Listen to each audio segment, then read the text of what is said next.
apressadamente e com medo de que eu pudesse ser abordada por algum criminoso, parti varei a noite cavalgando. O cansaço e o estresse eram tão grandes, que eu aos poucos me sentia adormecer, me entregando ao sono no próprio lombo do cavalo. Fui tomada por um sonho em que me via deitada dentro de uma barraca delirando em febre. Ao lado, uma senhora de rosto sisudo, porém com olhar bondoso, colocava bandagens em meu rosto. Meus olhos se abriam e ela sorria, dizendo: "Vai ficar tudo bem." Bem onde? Eu pensava. Não tinha a menor possibilidade de algo melhorar na minha vida, eu tinha perdido tudo quanto mais amava. Quando acordei, vi que era dia e a senhora ali estava, limpando e organizando as coisas na barraca. Até que enfim acordou. Há dias está delirando em febre. Claro que é justificável. Depois de... E deu uma pausa. Depois de quê, senhora? Andaluz. Me chamo Andaluz. Depois de, você sabe, de ter perdido seu bebê. Você foi muito imprudente de ter cavalgado grávida. E quem é Manolo? Aquelas palavras pareciam fel cortando minha alma. Eu, grávida. E havia perdido o bebê? Manolo. O choro compulsivo tomou conta de mim. Sem que eu me preocupasse com a presença daquela senhora, me encolhi como um feto, num desejo de ali permanecer até morrer. Percebendo minha necessidade de ficar só, Andaluz foi recolhendo seus pertences e dizendo: "Bom, deixarei você agora. Trarei seu café da manhã. Só me responda uma coisa. Qual o seu nome?" "Me chamo Carmen." É isso, Ana estava morta. Morta e enterrada junto com os Bernardes e com Manolo. Certo, Carmen, eu volto. Ao me ver sozinha, chorei copiosamente com um motivo a mais. De pensar que eu carregava um filho em meu ventre e que agora não existia. Jurei para mim mesma que nunca mais amaria outro homem e nunca mais seria como fui. Ana estava enterrada. A única coisa que eu sentia agora era dor, raiva e revolta. Eu queria gritar para o mundo o quanto odiava todas as pessoas. Mas eu ia dar a volta por cima e fazê-los engolir todo o meu desprezo.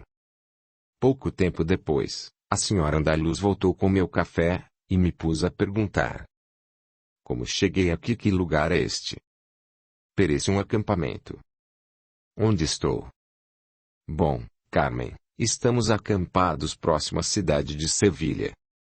Somos um grupo de ciganos e andamos de cidade em cidade. Vendemos o que fabricamos, panelas, artesanatos. O líder do nosso clã é uma pessoa intensa e muito apegada ao material e certamente vai querer alguma coisa em troca por este favor que lhe fiz. Até me perguntou se você estava melhor para poder contribuir com os afazeres daqui. Pedi a ele paciência. Não demora, ele virá ter com você." Fiquei apreensiva, mas respirei fundo e me mantive firme, olhando para aquela senhora. Ela possuía os cabelos grisalhos amarrados em um coque caído com alguns fios soltos pela face. Sua pele castigada pelo sol tinha linhas fundas de expressão, determinando sua avançada idade. Sua voz não era de pessoa fraca e sim de alguém que falava pausadamente, porém com firmeza no olhar. Não sei dizer como, mas simpatizei com aquela senhora, que de alguma forma me lembrava Azul. Uma tristeza percorria o meu peito, fazendo-me lembrar de tudo que havia vivido por tão pouco tempo e marcado a minha vida para sempre. Sem conseguir me conter, as lágrimas desciam pelo meu rosto, fazendo com que aquela senhora se condoesse por mim. "Carmen, não precisa ter medo, fiquei alguns dias ao teu lado. Presenciei o terror de sua alma e, pode ter certeza, seu segredo está comigo. Eu ajudarei você no que puder e lhe ensinarei tudo o que sei para que você consiga superar todo o mal que lhe fizeram. Conte com a minha discrição e saiba que estarei lhe apoiando no que precisar. Só lhe peço uma coisa. Cuidado, a alma amargurada se perde em caminhos sem volta." e estes caminhos são muito árduos. Sentindo-me confortável perto daquela senhora, consenti com a cabeça, sem nem mesmo pronunciar palavra, fazendo com que ela entendesse que eu precisava ficar sozinha. Permaneci deitada, pois ainda estava me sentindo muito fraca. Mas a minha mente não parava. Um turbilhão de pensamentos inundava minha cabeça, flashes de momentos vividos, desde a descoberta dos meus pais até aquele instante, em que me encontrava num acampamento sem nem bem saber como havia chegado até ali. Sentia-me febril. A tristeza em meu peito havia me adoecido. Foram tantas as decepções que não saberia enumerar a pior. Imagens de amor, ódio, desprezo e desespero se misturavam, e quanto mais elas se repetiam, mais eu me encolhia. Desejava a todo instante acordar daquele pesadelo. Desejava que aquilo não existisse. O nevoeiro de pensamentos junto com o meu estado febril fez com que eu adormecesse e tivesse um sono agitado. Em sonho, via novamente Manolo a me pedir socorro e a me dizer: "Saia daí, Ana, cuidado. Você corre perigo." Eu me debatia na cama e suava frio. A febre aumentara novamente e aos poucos quando eu abria os olhos, visualizava a senhora andaluza a cuidar de mim. Passado algum tempo, acabei me recuperando novamente e sempre que Andaluz podia, ia me visitar, levando-me comida. Num desses dias, Andaluz estava em pé à minha frente, quando a cabana abriu-se repentinamente. De pé, estava um homem de meia idade, barbas grisalhas, com um aspecto de bem descuidado. "Saia, Andaluz.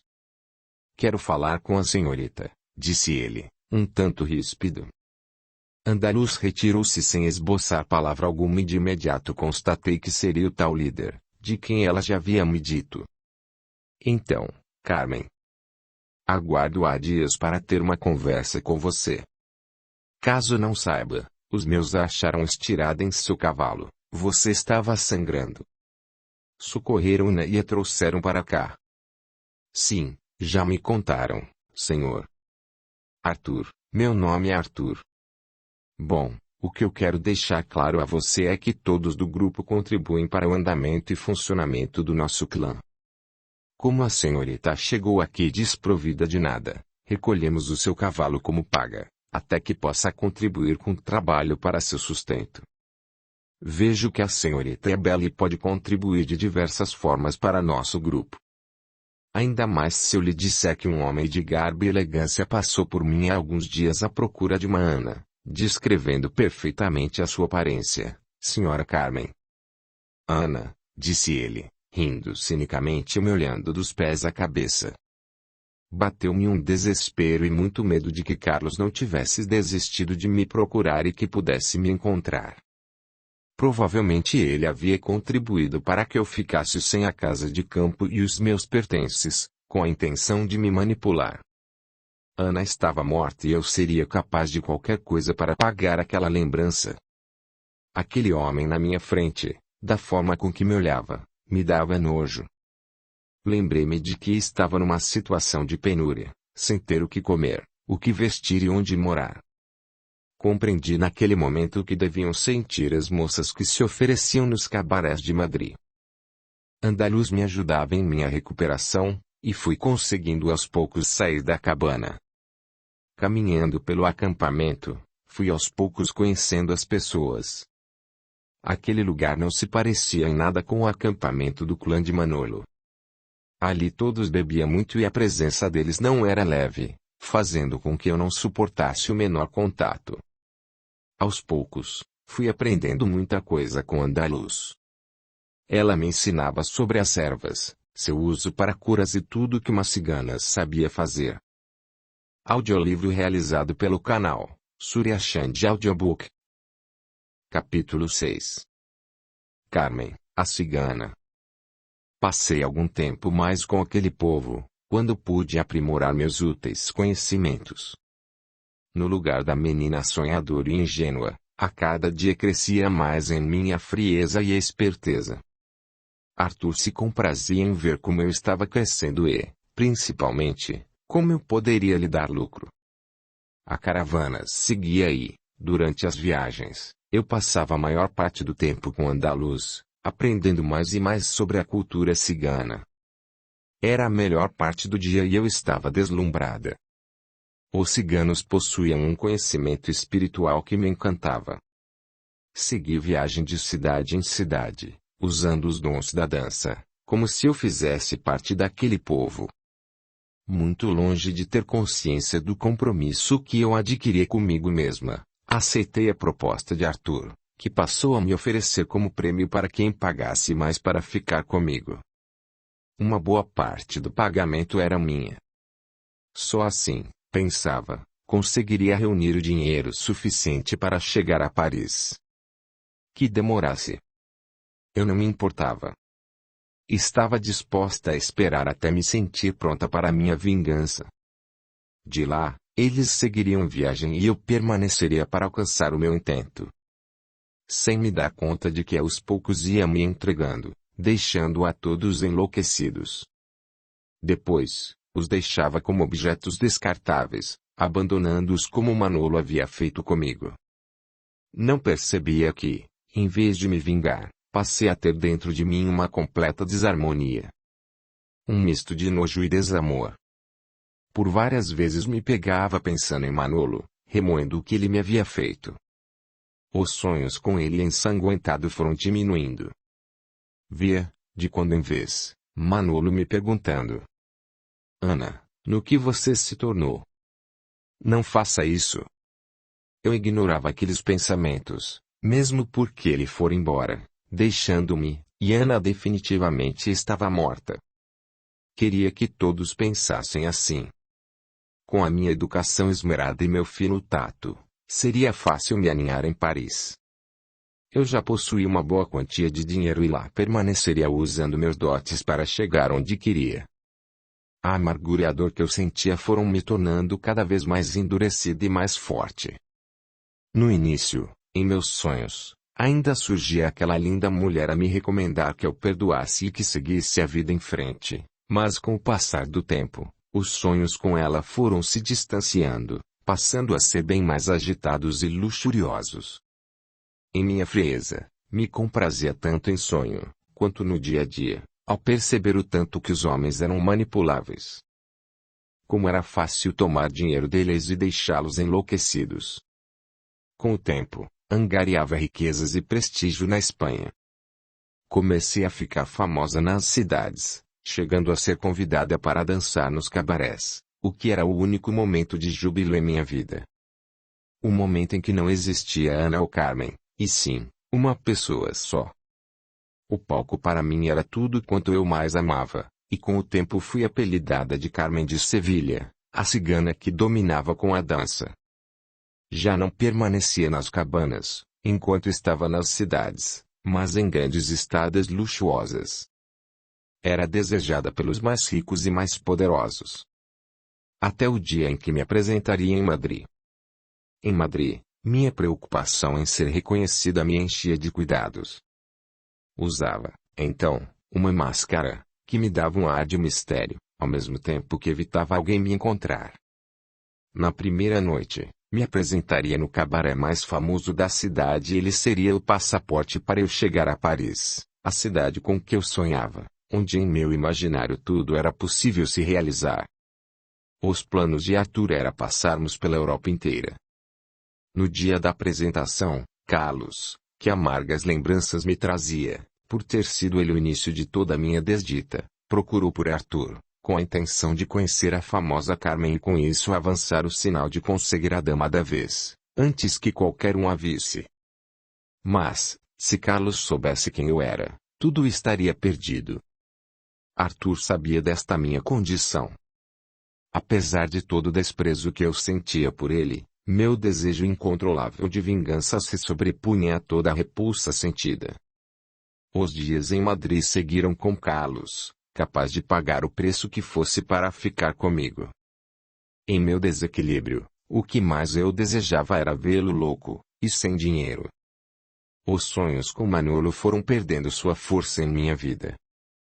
Havia chegado o momento de acabar com Carlos, desprezando-o, e deixando-o morrer de desespero. Envolvido demais com bebida, ele já se perdia entre o dia e a noite. Foi quando dei por fim nossos encontros através de Arthur. Antes de irmos embora, seguindo viagem, só faltava resolver uma questão. Paloma. Andaluz me ensinou muitas coisas com manipulações, e eu resolvi fazer uma surpresa para ela. Contratei uma serva e pedi que levasse uma cesta de comidas, e quitutes em nome de Carlos para Paloma. Eu queria que ela ficasse louca, e pagasse por tudo que me fizera. Ela iria pagar. E caro. Com essas manipulações é que eu também entorpecia Carlos, que quando estava comigo, mesmo sem me ver por detrás da máscara, delirando, chamava-me por meu nome. A minha estada em Madrid foi regada a muito sucesso e solidão. Gostava de ficar a maior parte do tempo sozinha, e a única presença que me fazia bem era de Andaluz. Eu nunca caminhava pela cidade durante o dia, mas fugia muitas madrugadas após largar Carlos entorpecido com bebidas. Caminhava pela cidade sozinha, vestindo uma capa preta que não definisse a silhueta e, ainda por baixo, uma roupa masculina ajudava-me melhor no disfarce. Passava pela porta da minha casa, chorava silenciosamente, lembrando do amor desmedido de minha mãe, e do quanto eu os amava. Sentia a falta dos sorrisos na mesa de jantar. Nos amávamos naquela época. As lágrimas teimavam em descer e as lembranças ardiam em meu peito. Como eu amava minha família e como eu sofria ainda com a mágoa. Me perguntava por que eu passara por tudo aquilo. A essas alturas, para eles, eu devia estar morta. Morta e enterrada. E isso fazia-me lembrar quem eu era agora. Uma mulher fria, amargurada, mas de sucesso. Sim, eu era. Fazia sucesso na dança e tinha todos os homens aos meus pés. O luxo não me enfeitiçava, o sucesso não me enfeitiçava, mas o palco, sim.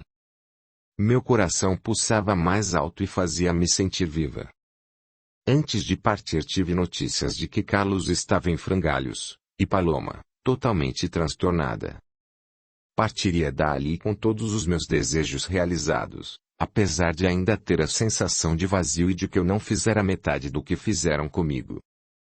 No dia de partirmos, houve um alvoroço de Carlos tentando falar comigo. Ele estava bêbado e maltrapilho. Eu me comprazia com isso.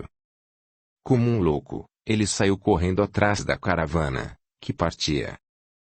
Eu olhava a cena discretamente para que não fosse reconhecida por ninguém.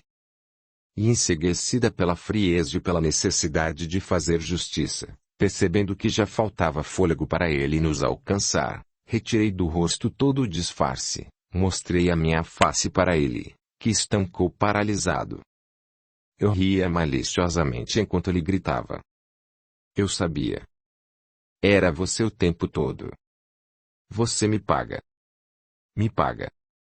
Estampando o desequilíbrio que há muito eu carregava dentro de mim, alimentado pelo ódio, pela volúpia, que com gosto, ao ver na revolta de Carlos a minha vingança concretizada, e saí daquela cidade de cabeça erguida. Seguiríamos em viagem por toda a Europa e, depois, iríamos para Paris. E lá eu selaria o meu sucesso. Por onde passava, deixava um rastro de pessoas inebriadas com as minhas apresentações. Eu já havia deixado há muito de ser uma simples dançarina de cabaré. Sentia-me preparada para me apresentar na cidade onde tudo acontecia.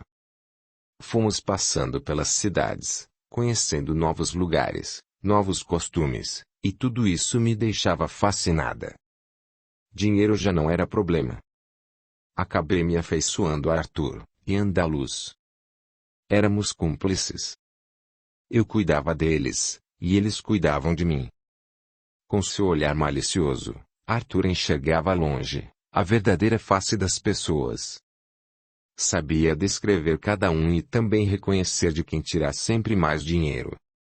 Eu já não precisava mais me prostituir para conseguir dinheiro, mas me tornar uma mulher muito poderosa e, Se alguma outra atravessasse meu caminho, eu sumia com ela. Sabia muito bem os segredos que o povo cigano guardava, e principalmente como usá-los, manipulando pessoas. Fazia o que queria com os homens. Usei de todo o aprendizado que tive para conseguir o que queria, principalmente acabar com Paloma e Carlos. Eu sabia que eles estavam juntos e tinham envolvimento no incêndio da casa de campo, e os fiz pagar cada centavo pelo meu sofrimento. E ainda achei pouco. Eles ainda desfrutavam do convívio junto à família e receberiam seus cuidados. Eu, nem isso. Só, me comprazia cada vez mais em ser desejado e idolatrada, satisfazendo meu ego, pois minha alma estava morta. Ela apenas ressurgia nos palcos, no momento em que eu estava dançando. Este era o único momento em que eu ia ao encontro de mim mesma. Cada dia mais egoísta e mais individualista, eu não podia ver uma mulher ameaçar o meu caminho, o meu sucesso, que tratava de colocá-la incapaz de dançar ou fazer qualquer outra coisa. Sentiam-se sugadas, doentes. E assim, não existiam melhores dançarinas e sim, a melhor. Foram 6 dançarinas que atravessaram o meu caminho. Joana, Rita, Carla, Maria, Olivia e Luna. Aproximava-me delas fingindo amizade. Dava presentes, criava dependência afetiva e, assim, tinha melhores condições de manipular suas vidas. E sempre dava certo. A maioria bebia muito, além do limite, caindo em profunda melancolia, desânimo e tristeza. Assim, eu conseguia brilhar mais e mais, não existindo nenhuma dançarina mais bela ou melhor do que eu. Mas todo o sucesso nos palcos, todos os inúmeros envolvimentos que eu tive, nada era capaz de me fazer esquecer Manolo. A saudade doía em meu peito a ponto de sufocar. As lágrimas corriam sobre meu rosto sem que eu pudesse contê-las. Certo dia, Andaluz não se conteve e me disse: "Você acha que não sei da tua história, minha filha, mas eu sei. Aliás, sei muito mais do que se possa imaginar. Você tem tudo o que quer, mas poderia ter tido sem fazer a metade das coisas que fez. E lhe digo mais. Existem coisas ocultas em sua vida que ainda serão reveladas. Você verá a verdadeira face das coisas e, eu, já não estarei aqui com você. Sinto que meu tempo está acabando e quero lhe pedir que não odeie tanto, que não seja tão dura. Peço-lhe que seja consciente de seus atos, Carmen. E quero que saiba também que me fez muito feliz. Reconheço seu afeto e seu cuidado. Você mudou a minha vida e, mesmo na espiritualidade, estarei lutando em seu favor, testemunhando para que você encontre a luz ao partir. Ensinei-lhe muita coisa. Muito do que hoje você sabe, o bom e o mal, mas vejo que você se esqueceu do bom. Hoje você está inspirada, Andaluz. Não diga bobagem. Eu estarei aqui ao seu lado e ficaremos juntas por muito tempo. Prometa-me uma coisa, filha. Prometa-me que vai parar de manipular as pessoas, e que quando descobrir a verdade, e libertar seu coração, usará do perdão, e fará somente o bem. Quero que me prometa isso. Se isso lhe faz mais calma, minha velha amada, prometo. Realmente tenho por você um afeto de filha para com uma mãe, e nunca me esquecerei do que já fez por mim e de toda a fidelidade. Quer apoiar o canal? Seja membro. Deixe o seu gostei, compartilhe, e se inscreva, para que o YouTube possa notificá-lo das próximas postagens. A gratidão é o caminho da evolução. 7. Sucesso e dinheiro. Os anos foram passando e Andaluz já não estava muito bem de saúde. Seguíamos viagem por toda a Europa, passando por diversos países. Coincidentemente, ela morreu em Sevilha, após nosso retorno à Espanha antes de partirmos para Paris. Eu já estava com 35 anos e sofri muito com a sua partida. Lembrei-me de suas palavras e, desde seu pedido, nunca mais agi para prejudicar mais ninguém. Andaluz se foi dormindo. Senti sua demora por levantar-se e fui ao seu encontro. Entrava sempre em seu quarto, fazendo muita festa. Cantarolava as músicas que ela mais gostava e desde quando adoeceu, eu fazia questão de levar seu café da manhã. Ela sorria e seu rosto se iluminava sempre com a minha chegada. Eu era a famosa Carmen de Sevilha em toda a Europa e com ela me tornava mais Ana. Andaluz era minha menina querida e a amava de todo o coração. Mesmo com toda a riqueza e todo o luxo, gostava da simplicidade de sua companhia. Chorei muito ao vê-la dormindo profundamente e constatando sua morte. Prefiro pensar que dormia. Eu me afeiçoei muito a Andaluz e, com seus ensinamentos, passei a acreditar em vida após a morte e reencarnação. Ela me explicava que para evoluirmos o espírito de tempo em tempo renascia em outro corpo, vivendo outras vidas para seu aprendizado. Que as reencarnações eram oportunidades que deveríamos agarrar fortemente e dar o melhor de nós. Depois de sua partida, repensei muitas de minhas atitudes.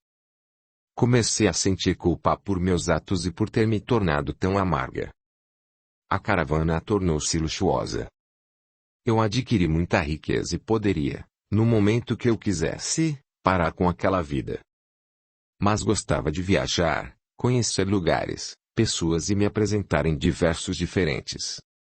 E ainda havia Paris. E eu estava indo ao encontro dela, com a realização do meu sonho. Paris. O meu sucesso era tanto que eu já não precisava fazer força para tirar ninguém do meu caminho, nem me destacar entre as outras. A cada dia eu me sentia dançando melhor e melhor.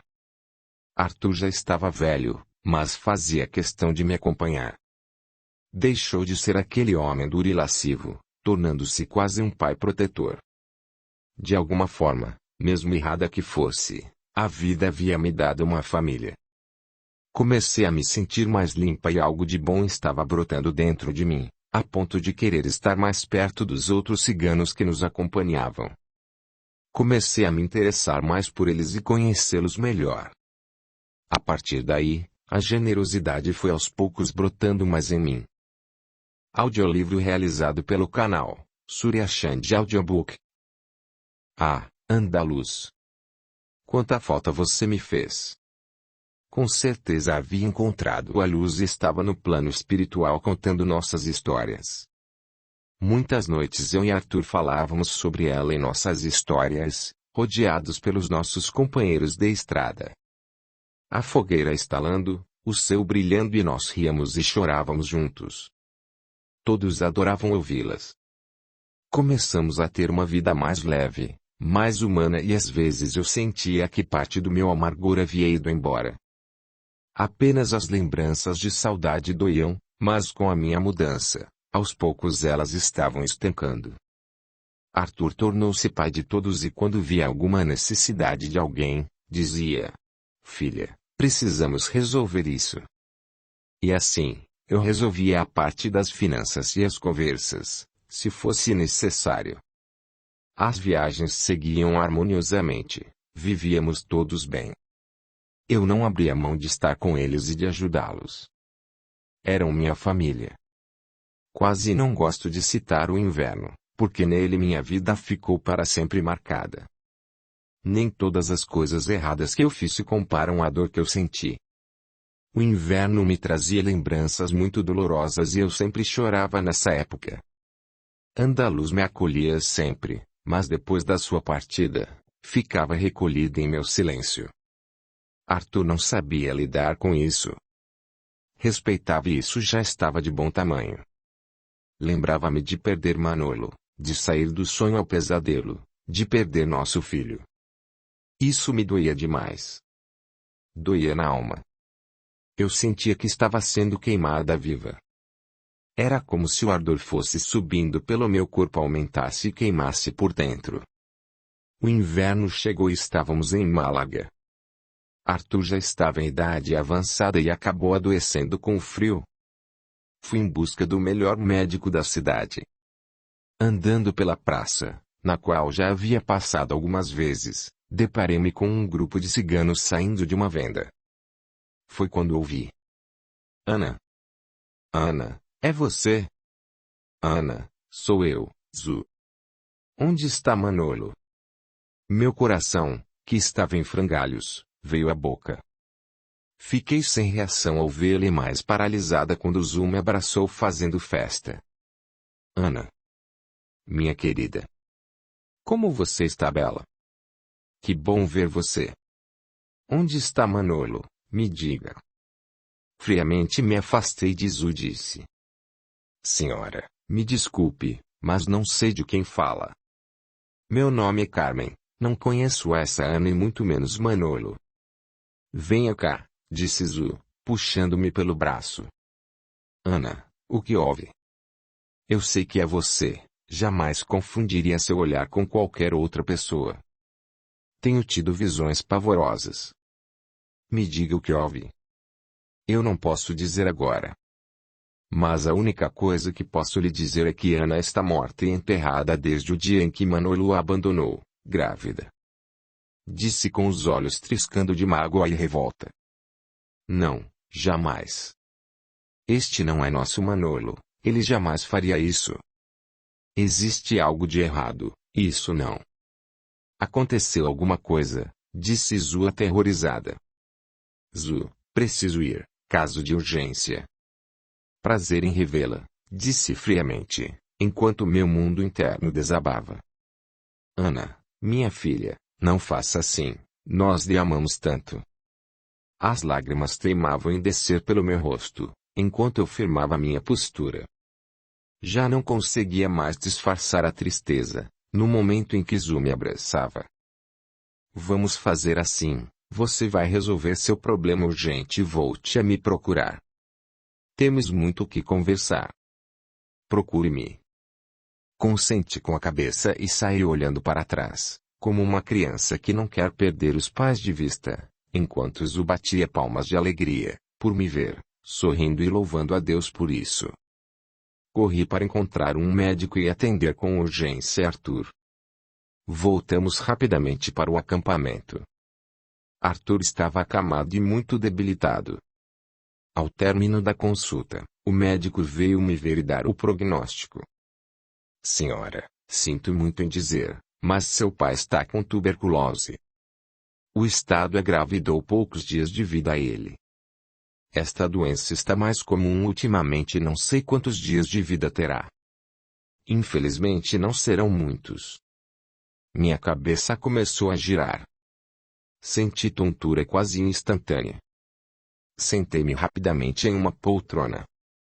O médico, que estava em pé, correu para pegar água, prestando seu socorro e, quando eu estava melhor, ele se foi, deixando-me só. Por quanto tempo fiquei ali, não sei. Em minha mente vinham apenas as palavras. Seu pai tuberculose. Realmente Arthur era meu pai tuberculose, uma doença muito triste e que não tinha cura. Atendi a todas as exigências médicas. Desdobrei-me em esforços, chegando a virar noites em claro, mas em vão. Em 5 dias, Arthur veio a falecer.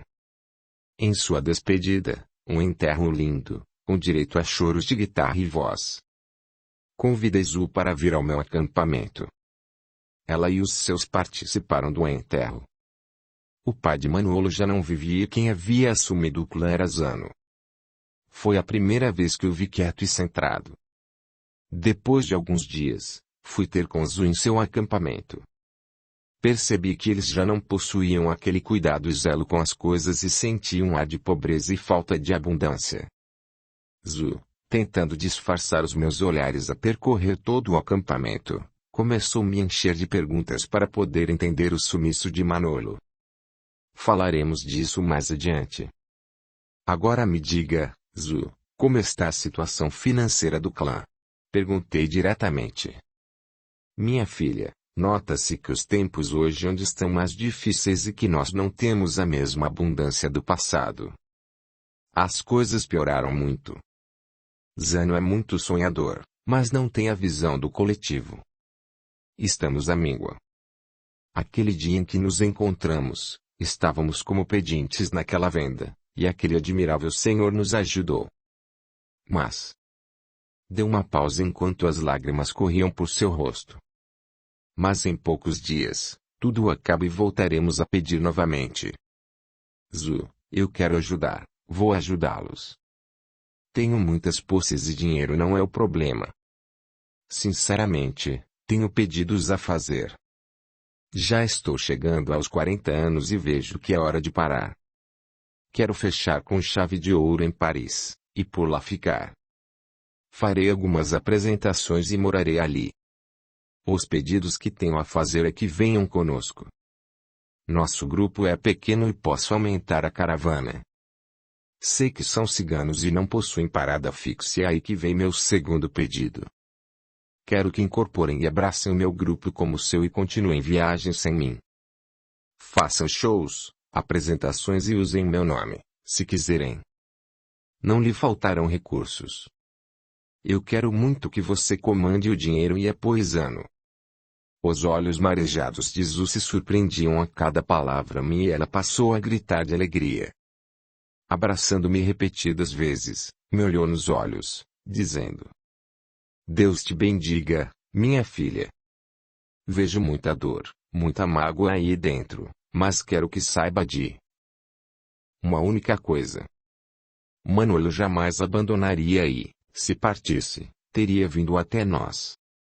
Algo de muito ruim e grave aconteceu. Ele é como um filho, e eu sinto isso. Perdoe-me, filha, ele nunca deixou. Um choro compulsivo tomou conta do meu ser, como se alguém tivesse aberto a porta do dia em que li aquele bilhete dizendo que não aguentava mais. Só sabia chorar e não conseguia falar nada.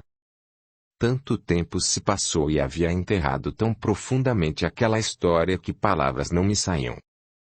Ficamos abraçadas por longo tempo e Zu entendeu que eu preferia ficar em silêncio. Eu já não sabia mais o que pensar e me lembrei do rostinho de Andaluz, dizendo-me que as coisas estariam claras. Mas a meu ver, ainda existiam dúvidas, muitas delas.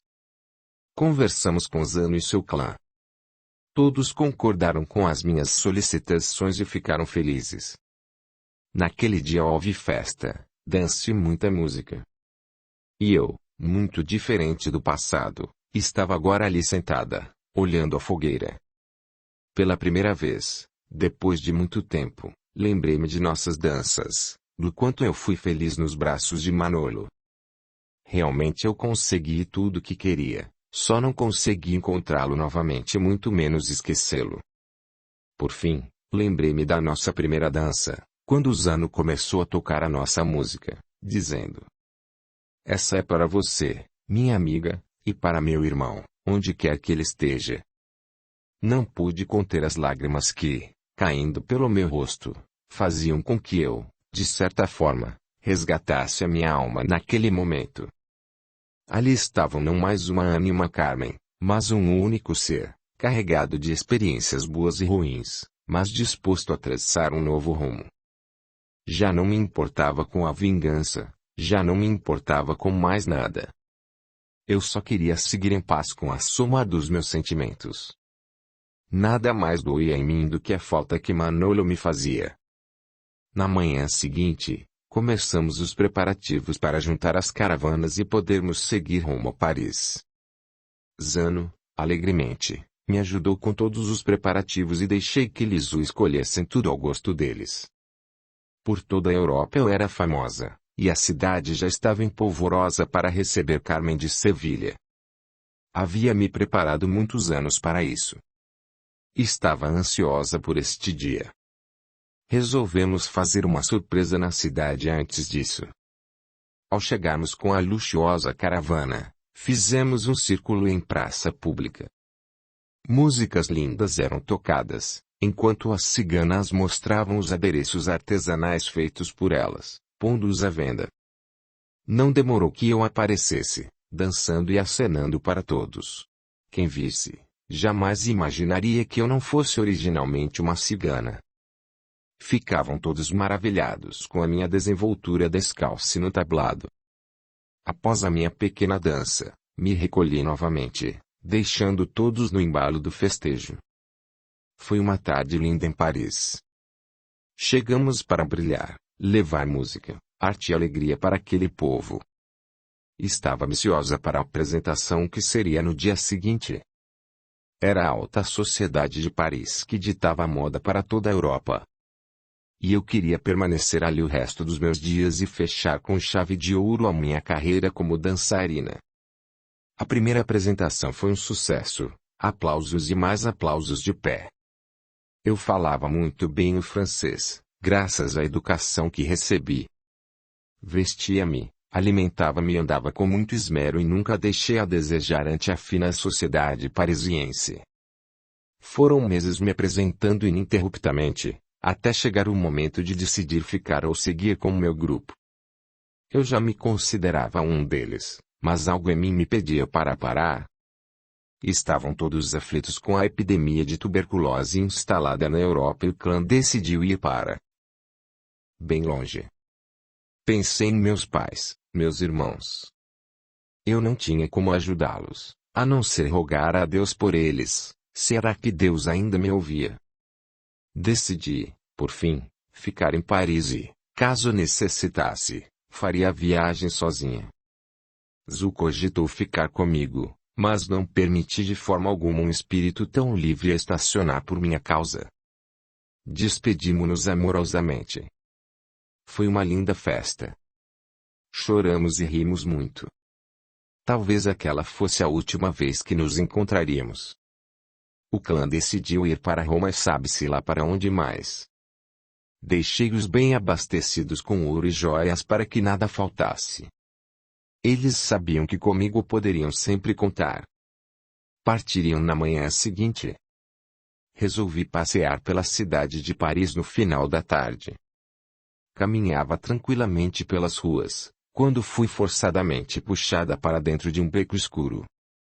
Você? Deparei-me com Carlos transfigurado.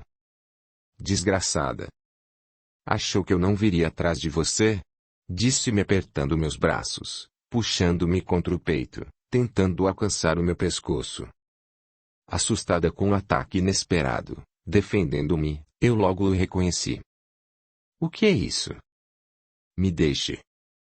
Eu sempre tive nojo de você, Carlos. Jurei que me pagaria cada centavo do mal que me fez e que eu não vou esquecer nunca. Colérico, Carlos sacou o punhal que carregava na cintura e, deslizando sobre meu peito, dizia: Eu vou acabar com a sua vida hoje. Mas primeiro. Nem pense nisso, eu gritava, quando percebi que Carlos tentava se jogar em cima de mim. Você não tem saída.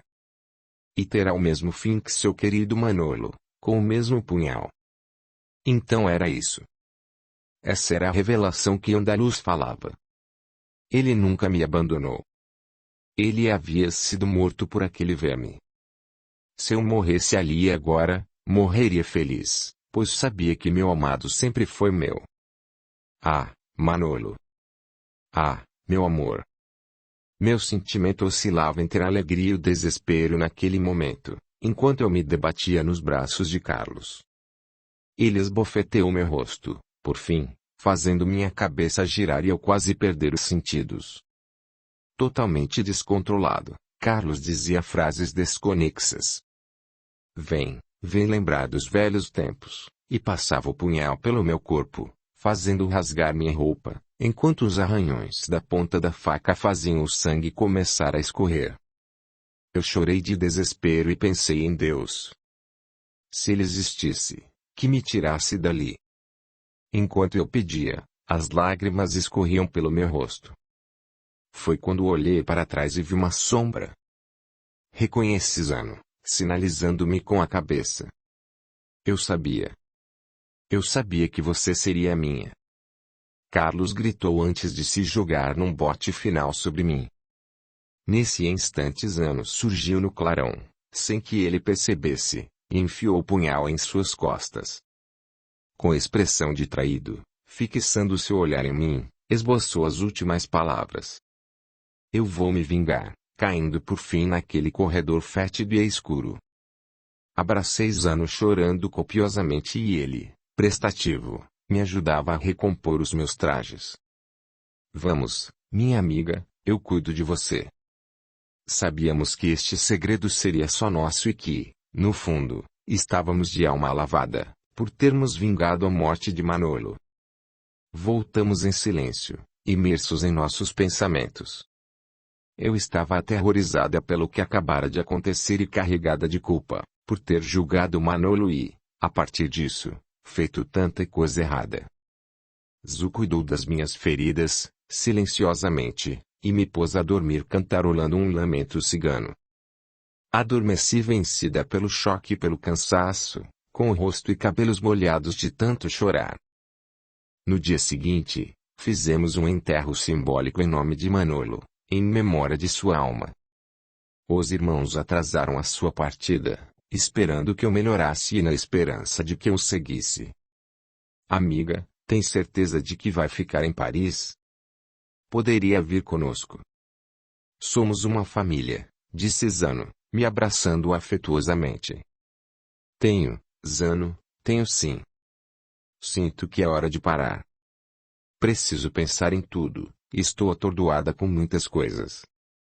Talvez faça algum passeio ou uma viagem, ainda não sei, mas estou decidida que está na hora de enterrar Carmen e virar uma lenda, somente. Entendo, minha irmã. Sentiremos muito a sua falta, disse sorrindo e me abraçando novamente. Por mais que me sentisse só, eu tinha uma família de verdade. Daquelas que se escolhe viver perto.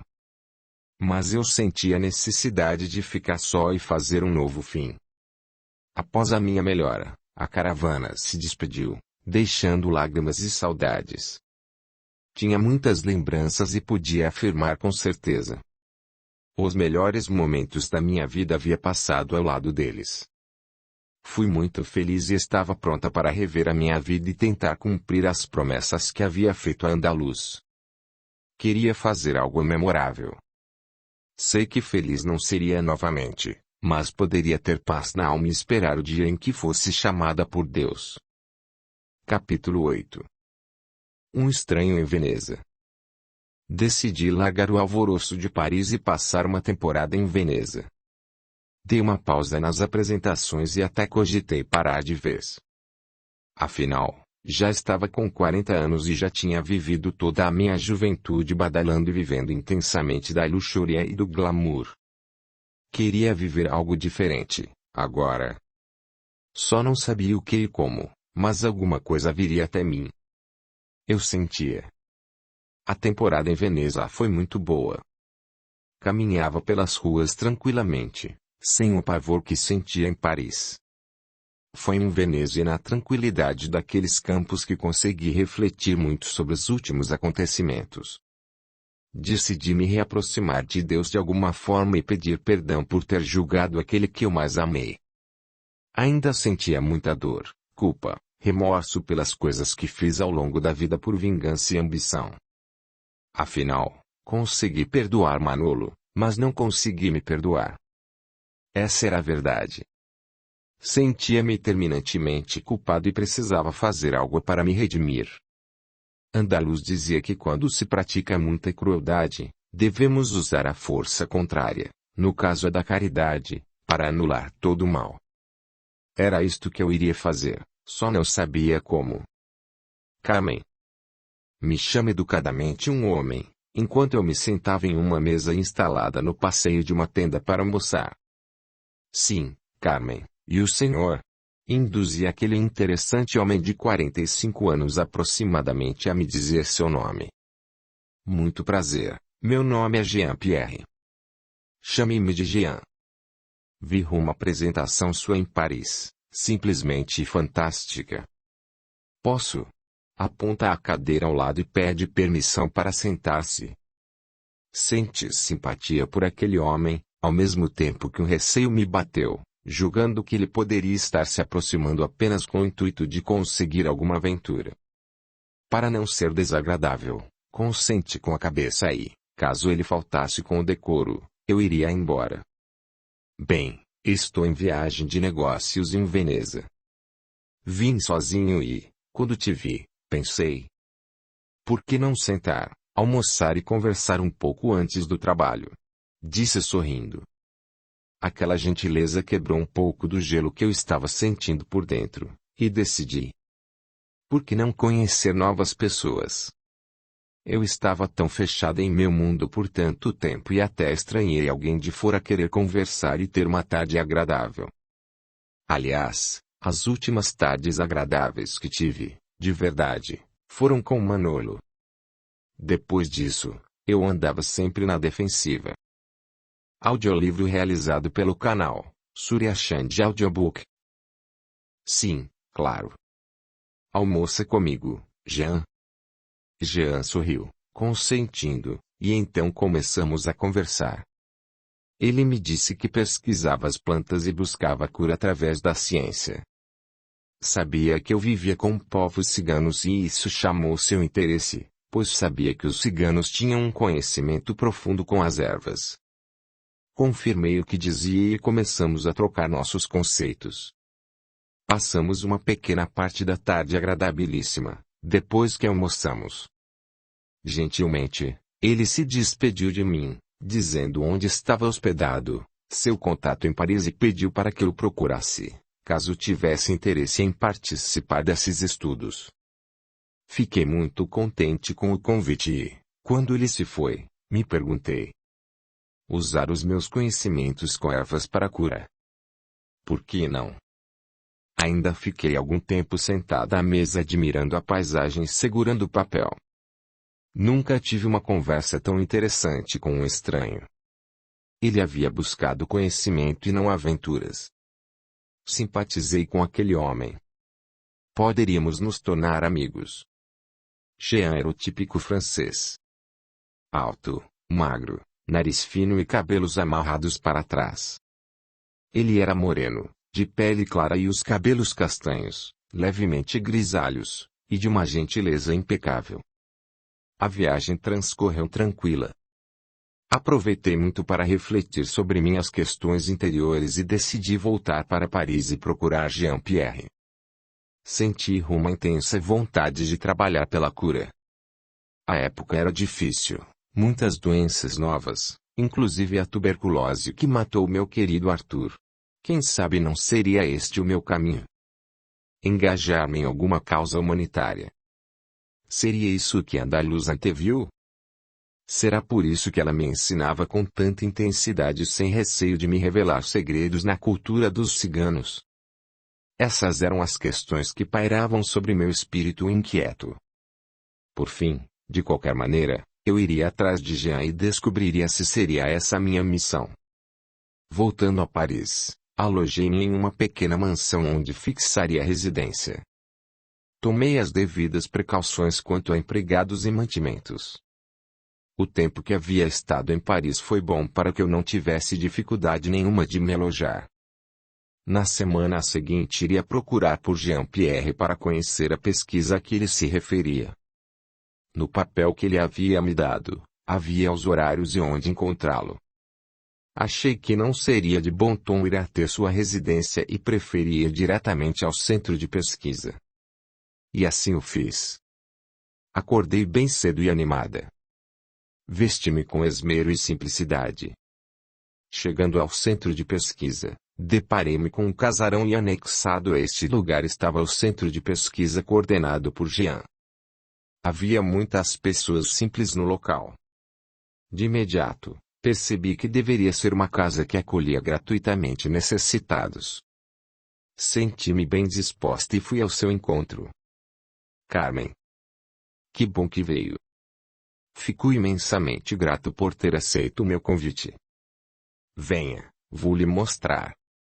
Aqui nesta casa acolhemos pessoas desprovidas de bens materiais e de auxílio familiar. Geralmente são pessoas muito pobres, sem a menor perspectiva de vida, com problemas de saúde.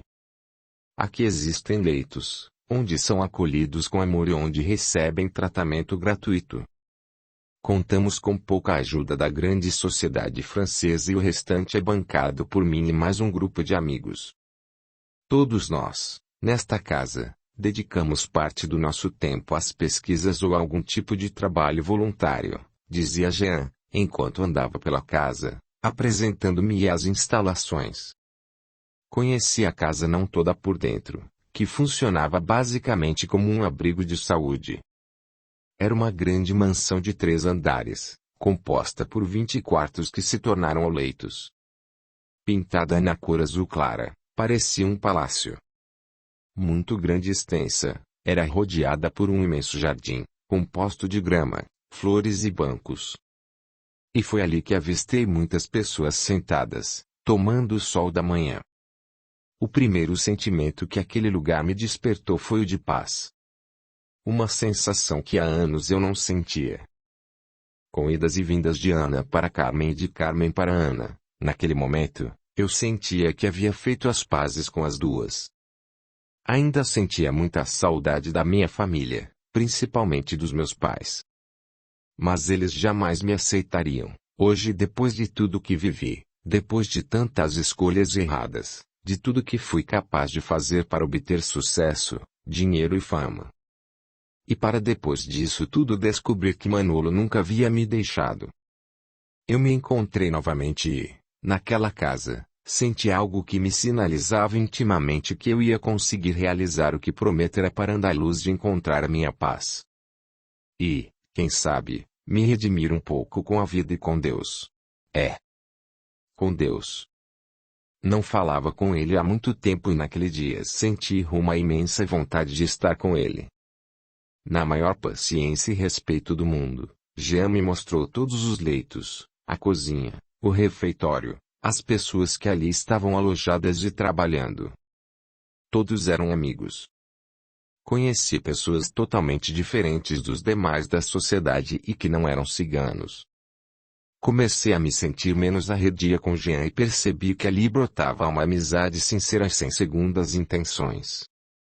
Fiquei aliviada, pois não tinha a menor intenção de me desligar de Manolo e voltar a ter uma vida em comum com ninguém. Após conhecer todo o recinto, fomos para o centro de pesquisa. Carmen, é aqui que são realizados testes com as plantas medicinais e é aqui que eu gostaria de receber a sua contribuição. Nós temos muito a aprender com os povos ciganos e sei que você é um deles. Ao dizer isso, senti uma imensa vontade de me abrir e dizer quem eu era. Algo me tocou intimamente, como se quando ele dissesse Carmen, estivesse se referindo a uma personagem. E, realmente, Carmen era uma personagem. Jean, posso pedir-lhe um favor? Chame-me de Ana, este é meu verdadeiro nome. Carmen é um nome artístico e sou filha de tradicional família espanhola, mas por alguns acontecimentos em minha vida fui acolhida pelo povo cigano e me tornei um deles. Amo este povo e tudo quanto aprendi. E hoje estou aqui me propondo a fazer bom uso de tudo o que sei. Isso eu devo a eles. Sinto que tudo aqui me fará muito bem e conte comigo para o que necessitar. A vibração tão boa que eu sentia ali, das pessoas, a maneira como Jean me olhava, como se nada o chocasse ou causasse repulsa, sem julgamento, tudo isso me fazia um bem enorme. Fazia-me lembrar dos ensinamentos de Zuy Andaluz. Se quiser saber realmente quem é uma pessoa, leia os olhos dela e sinta a energia que ela lhe transmite. Alma ou Vicente. E não tenha medo. Como aprendi com aquele povo, que amei de todo o coração e fui filha. Com Manolo também aprendi a usar minha sensibilidade para espiritualmente reconhecer as vibrações dos ambientes. No pomar da casa de campo sempre me pedia para fechar os olhos para sentir o ar, as plantas, as árvores, reconhecendo a beleza e a grande contribuição de cada elemento da natureza na grande criação divina. Entendo, minha cara Ana. Fico muito feliz em poder contar com a sua ajuda. Acredito que nada é por acaso, tudo tem um plano traçado antes de virmos para a Terra. E agora, vamos cumprir mais um projeto e que Jesus nos abençoe, disse Jean. Jean tinha uma maneira leve e diferente de ver as coisas. Com ele, para tudo existia um porquê e um para quê e estava tudo certo. Cada coisa estava em seu lugar. Senti-me aliviada por poder contar sobre meu nome e dizer um pouco de mim, afinal, passaríamos muito tempo juntos. Acho que Jean foi a primeira pessoa fora dos ciganos, Um gajo como eles diziam, a saber da minha verdadeira identidade. Dos gajos, só Carlos o sabia. E este havia sido um inferno em minha vida. Mesmo que não o tivesse matado, sentia culpa por sua morte, como se eu o tivesse feito. Preferia não pensar nisso, no que era a parte mais tenebrosa da minha vida. Havia decidido de vez mudar e fazer diferente. Sei que foi a pedido de Andaluz, mas ela sabia que eu iria acabar querendo isso. Acredito que, de onde ela estivesse, estaria me conduzindo até ali, para poder realizar algo de bom para a humanidade, em nome do povo cigano intercedendo a meu favor. Fiquei extremamente entusiasmada com o convite de Jean e senti que ali, naquele lugar, poderia fazer a diferença. Iria não só doar meu conhecimento, como pensei em propor, para o futuro, participar das atividades e também contribuir financeiramente. Voltei para casa cheia de planos e feliz por, na manhã seguinte, poder começar uma nova etapa da minha vida. No caminho de volta, senti vontade de ir caminhando e aproveitei o dia para me sentir livre, verdadeiramente livre, em Paris. Porque eu, na verdade, nunca havia sido livre. Fora presa pelos meus pais, depois por uma fuga e em consequência disso, pelo meu ódio, rancor e mágoa. Caminhando pelas ruas e vendo os jardins, me deparei com a triste realidade de que nunca havia pisado em um palco verdadeiramente feliz. O meu maior sonho foi vivido de forma envenenada pela luxúria, pelo rancor, pela vaidade, muito longe daquilo tudo que um dia imaginei que pudesse ser.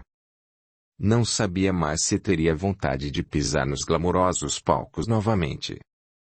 Mas eu ainda amava dançar. Talvez a única coisa boa em mim fosse isso. O amor puro que nutria por Manolo e pela dança, mais nada. Não iria me lamentar por isso, mas estava decidida que eu escreveria a partir dali rumo a outra história. Não sabia quanto tempo me restava, mas seria o suficiente para tentar recomeçar. Paris realmente era um lugar maravilhoso, principalmente no verão. As cores se destacavam mais nos jardins daquela cidade. De alguma forma, eu estava grata e por isso decidi parar em uma igreja para conversar com Deus. Como ciganos, tínhamos a consciência de que Deus estava em toda parte, mas naquele momento, meu coração buscava o aconchego e pedia um pouco de privacidade em uma igreja vazia. Entrei em uma majestosa igreja, onde as pinturas eram a ouro. Ela estava à luz de velas e das pequenas arestas de claridade que entravam pelas janelas fechadas. Senti-me mais confortável ainda para falar com Deus. Senhor, primeiramente quero lhe pedir perdão, por ter me afastado por tanto tempo. Me perdoe. Não tenho muito o que dizer, somente contar que hoje começo a reescrever uma nova história e vim pedir sua bênção. Preciso que esteja comigo daqui para frente. Eu lhe agradeço por confiar em mim, mesmo depois de tudo. Obrigada por esta oportunidade. Amém. Permaneci alguns minutos em silêncio e tive a impressão de ver Andaluz me olhando do altar e sorrindo. Contive-me em abrir os olhos para não perdê-la de vista. Foi lindo, eu estava verdadeiramente feliz. As lágrimas que desciam suavemente sobre meu rosto me faziam sentir-me aliviada. Lembrei-me de quando Andaluz me aconselhou. Minha filha, o importante é fazer um novo caminho. Confie em Deus, na espiritualidade e tudo se resolverá. Conte sempre comigo. Eu estava grata. Se Deus não tivesse colocado essas pessoas iluminadas em minha vida, eu teria ido por um caminho muito mais difícil, sem volta, ou pelo menos muito mais penoso, já que não haverá nunca uma ovelha eternamente desgarrada. Andaluz me punha no eixo, de volta à realidade, e eu devia tudo isso a ela. Voltando para casa à tarde, o jantar já estava pronto e os empregados estavam me esperando para servir. Decidi que não jantaria sozinha e convidei-os para jantar comigo. Era uma família de italianos, o senhor Lorenzo, sua esposa Milena e sua filha Luna. Foi um jantar agradável, regado a histórias de italianos e ciganos beberrões. Dali para frente, me fariam companhia e seriam meus amigos também. Preparei-me para dormir, depois de despedir-me do Sr. Lorenzo e de sua linda família. Abracei o travesseiro como uma criança feliz e esperançosa no porvir. Adormeci levemente e descansei nos braços do Senhor. Tive um sonho lindo. Caminhava por um jardim florido, vestia um vestido leve e claro acariciado pelo vento suave. Em minha direção vinha Manolo, todo de branco e descalço. Parecia um anjo, meu amor. Seus olhos estavam carregados de amor e ternura. Ah! Seus olhos! Nunca mais me esqueci. Era um amor que descompassava meu coração.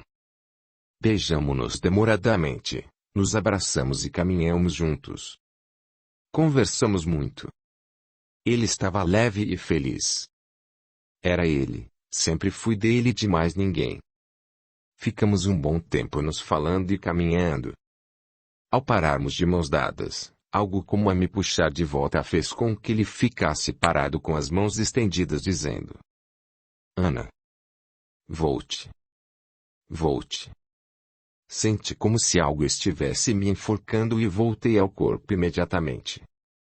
Meio sonolenta e meio acordada, vi a imagem de Carlos a me amaldiçoar e dizendo que ia se vingar. O mais estranho é que não conseguia me mexer. Eu paralisada, e ele gritando que iria se vingar, que ia acabar comigo.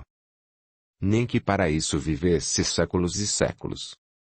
Comecei a pensar em Deus e a chamá-lo.